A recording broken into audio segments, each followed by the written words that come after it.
இயேசு கிறிஸ்துவினால் அன்பு கூறப்பட்ட தேவஜனமே, ஏரோது ராஜா ஆண்ட நாட்களிலே சாஸ்திரிகள் வந்து யூதர்களுடைய ராஜா எங்கே என்று விசாரித்தார்கள். இதை கேட்ட ராஜாவும் எருசலேம் நகரத்தாரும் மிகவும் கலங்கினார்கள். ராஜா ஆசாரியர்களையும் வேத பாரகர்களையும் அழைத்து விசாரித்தார். அவர்கள், இஸ்ரவேலை ஆளும் பிரபு உன்னிடத்திலிருந்து புறப்படுவார் என்று தீர்க்கதரிசிகளால் எழுதப்பட்டிருக்கிறது என்று கூறினார்கள். அப்பொழுது ராஜா சாஸ்திரியிடத்திலே போய், நீங்கள் போய் பிள்ளையை கண்டு நானும் அதை பணிந்து கொள்ளும்படி எனக்கு அறிவியுங்கள் என்று கூறி அனுப்பிவிட்டார். பாருங்கள், தீர்க்கதரிசி இஸ்ரவேலை ஆளும் பிரபு உன்னிடத்திலிருந்து புறப்படுவார் என்றுதான் எழுதியிருந்தார். ஆனால் இந்த ராஜாவோ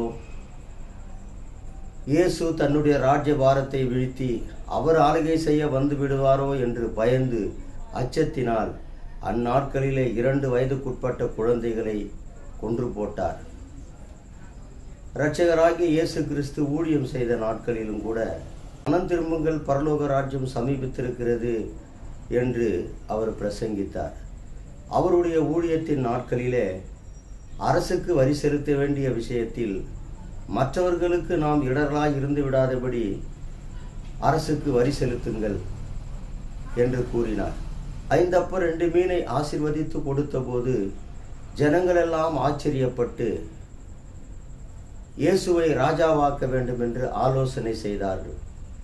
இயேசு அதை அறிந்து அந்த கூட்டத்திலிருந்து விலகி போனார். பிலாத்து இயேசுவிடத்திலே விசாரணை செய்தபோது, நீ யூதர்களுடைய ராஜாவா என்று விசாரித்தார். இயேசு, என் ராஜ்யம் இவ்வுலகத்துக்குரியது அல்ல.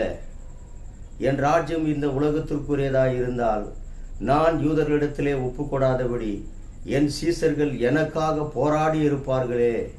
என் ராஜ்யம் இந்த பூமிக்குரியது அல்ல என்று கூறினார். பார்த்து கொண்டிருக்கிற இயேசுவுக்கு பிரியமானவரே, ஆண்டவராகிய இயேசு கிறிஸ்து 33 வருடங்கள் இந்த பூமியிலே வாழ்ந்தார். அவர் எந்த நாட்டையும் ஆளவில்லை. மாறாக அவர் உலக இரட்சகர். அவருடைய ராஜ்யம் பரலோகத்தில் இருக்கிறது. அந்த ராஜ்யத்திற்கு அழைத்து கொண்டு போவதற்காக மீண்டும் வரப்போகிறார். மனம் திரும்புங்கள், இயேசுவின் வருகைக்கு ஆயத்தப்படுங்கள். ஆமேன்.